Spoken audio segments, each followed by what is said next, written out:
जहां साबिक वजीर आजम नवाज शरीफ आए रोज तकारीर और मीडिया से बातचीत कर रहे हैं, इनकी बेटी मरियम नवाज भी भरपूर अंदाज में मुतहरिक हो गई हैं। वजीर आजम इमरान खान ने भी बिलाखिर मीडिया पर आकर इस सियासी माहौल में अपनी तरफ का वर्जन देने की कोशिश की है। समा टीवी पर नदीम मलिक को इंटरव्यू देते हुए इमरान खान ने सियासी मामलात पर खुलकर अपने ख्यालात का इजहार किया। उन्होंने नवाज शरीफ के इल्जामात पर भी बात की, इन पर नए इल्जामात भी आयद किए और साथ साथ अपने ऊपर लगे कुछ इल्जामात की सफाई भी देने की कोशिश की। इस इंटरव्यू में चंद अहम तरीन मामलात जिन पर इमरान खान ने बात की वो कुछ यूं हैं।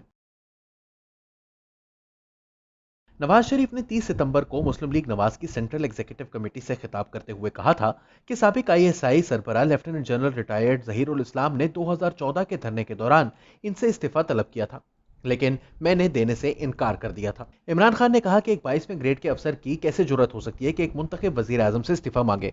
नवाज शरीफ की जगह मैं होता तो मैं जहीरुल इस्लाम से इस्तीफा मांग लेता। इस मौके पर उन्होंने कारगिल जंग का हवाला देते हुए कहा कि जनरल मुशर्रफ के बारे में भी नवाज शरीफ का दावा है कि इन्होंने वजीर आजम को एतमाद में लिए बगैर कारगिल पर चढ़ाई कर दी। मैं अगर होता तो जनरल मुशर्रफ को इसी वक्त फारिग कर देता। साबिक वजीर दाखिला और मुस्लिम लीग की रहनुमा एहसन इकबाल ने ट्वीट करते हुए इस पर जवाब दिया है कि आसिम सलीम बाजवा का दिया हुआ इस्तीफा तो आप कबूल नहीं कर सके, बढ़ के आर्मी चीफ और डीजी आईएसआई से मुतालिक मार रहे हैं। ताहम सामईन को यहाँ यह बताना जरूरी है कि नवाज शरीफ ने जनरल परवेज मुशर्रफ को इनके ओहदे से बरतरफ करके इनकी जगह जनरल ज़ियाउद्दीन को लगा दिया था, लेकिन जनरल मुशर्रफ और इनके साथियों ने मुंतखब वजीर आजम के आईनी हक के इस्तेमाल पर इनकी हुकूमत को ही बरतरफ कर दिया था और इक़्तिदार पर कब्जा कर लिया था, जो कि 9 साल तक बरकरार रहा। खुद इमरान खान ने न सिर्फ इनके मार्शल लॉ के नफाज का खैर मकदम किया था, बल्कि वो अगले 3 साल तक जनरल मुशर्रफ के साथ रहे, यहां तक कि जनरल मुशर्रफ के रेफरेंडम के वक्त इमरान खान इनके पोलिंग एजेंट तक बने। दूसरा मौका जहीरुल इस्लाम के इस्तीफे का था, तो जिस वक्त साबिक आईएसआई सरबराह ने नवाज शरीफ के इस्तीफे का मुतालबा किया, इस वक्त इमरान खान अपने सियासी कजन ताहिरुल कादरी के साथ खुद वजीर आजम हाउस के बाहर धरना दिए बैठे थे, पार्लियामेंट का दरवाजा तोड़ चुके थे और पीटीवी की इमारत पर कब्जा कर चुके थे। वो अक्सर किसी अंपायर की उंगली उठने का इशारा भी दिया करते थे। मुस्लिम लीग नून के रहनुमाओं का कहना है कि जहीरुल इस्लाम ही वो अंपायर थे। ये इल्जाम दुरुस्त है या नहीं, एक बात तय है कि जहीरुल इस्लाम का इस वक्त इस्तीफा तलब करने का मतलब यही होता कि वजीर आजम हाउस के बाहर खड़े मजमे को अंदर आने की दावत दे दी जाए, यानी यूं कहा जाए कि जहीरुल इस्लाम से इस्तीफा तलब करने में सबसे बड़ी रुकावट खुद इमरान खान थे, तो बेजाना होगा। मंगल 21 जुलाई 2020 को मुल्क के नामवर सहाफी मतीउल्लाह जान को दिन दहाड़े इस्लामाबाद के एक स्कूल के बाहर से अगवा किया गया। ये एक सरकारी स्कूल था जहां मतीउल्लाह जान की अहलिया पढ़ाती हैं और वो इनको लेने के लिए ही यहां पहुंचे थे। इस वाकये की सीसीटीवी फुटेज कुछ ही देर में मंजर-ए-आम पर आ गई। इसमें पुलिस की गाड़ी भी देखी जा सकती है, एक एम्बुलेंस भी मौके पर मौजूद है, एलीट फोर्स के जवान भी अपनी वर्दियों में देखे जा सकते हैं। वजीर आजम इमरान खान 1 अक्टूबर को यानी वाकया होने के ठीक 2 महीने 10 दिन के बाद फरमा रहे हैं कि पता नहीं किसने अगवा किया, मेरी हुकूमत को तो इससे नुकसान हुआ, तो हमने तो अगवा नहीं किया।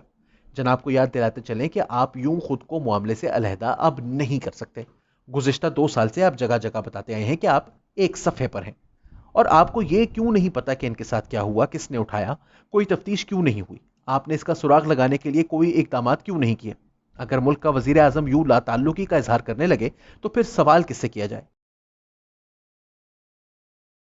इमरान खान साहब ने कहा कि नवाज शरीफ बाहर से बैठकर फौज पर दबाव बढ़ाने की कोशिश कर रहे हैं क्योंकि वो एनआरओ लेना चाहते हैं, लेकिन एनआरओ इनको किसी सूरत नहीं मिलेगा। मैं अपना ओहदा छोड़ सकता हूं लेकिन इनको एनआरओ नहीं दूंगा। इस हवाले से बहुत से लोगों ने सोशल मीडिया पर सवालात उठाए हैं कि अपोजिशन को एनआरओ ना देने का दावा करने वाले इमरान खान साहब ने आसिम सलीम बाजवा के केस की इंक्वायरी तक नहीं की। जहांगीर तरीन के खिलाफ चीनी करप्शन स्कैंडल में हुकूमती रिपोर्ट आने के बावजूद इनके खिलाफ कोई कार्रवाई नहीं की गई। चीनी माफिया से लड़ते लड़ते कीमतें दुगनी कर दी, अद्वियात माफिया से लड़ते लड़ते इनकी कीमतों में 362% इजाफा कर दिया। चीनी स्कैंडल रिपोर्ट में खुसरो बख्तियार का नाम भी है, वो अब भी काबीना का हिस्सा है, इनके भाई पंजाब हुकूमत का हिस्सा है। तो फिर एनआरओ ना देने से उनकी मुराद क्या है। करप्शन पर इनका बयानिया इन तमाम स्कैंडल्स ने कमजोर किया है और अब यह कहना कि वो एनआरओ नहीं देंगे एक फोके से बयान से ज्यादा अहमियत नहीं रखता। गुज़िश्ता करीब 2 हफ्ते से नवाज शरीफ और अपोजिशन की दीगर जमातें हुकूमत पर भरपूर तनकीद कर रही हैं।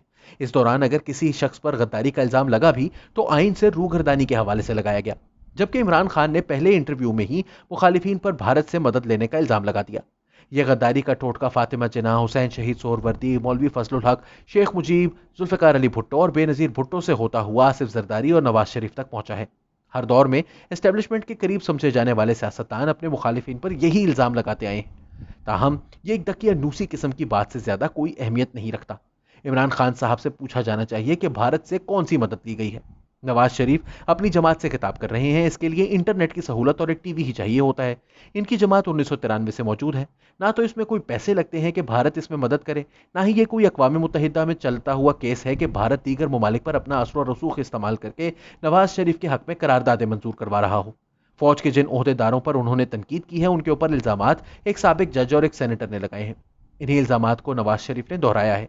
फौज एक रियासती इदारा है, ये कोई एक फर्द नहीं कि जिस पर तनकीद पूरी फौज पर तनकीद समझी जाए। ये भी याद रहे कि मौलाना अब्दुल गफूर हैदरी और शौकत सिद्दीकी के इल्जामात की कोई तरदीद आज तक मंजर आम पर नहीं आई है।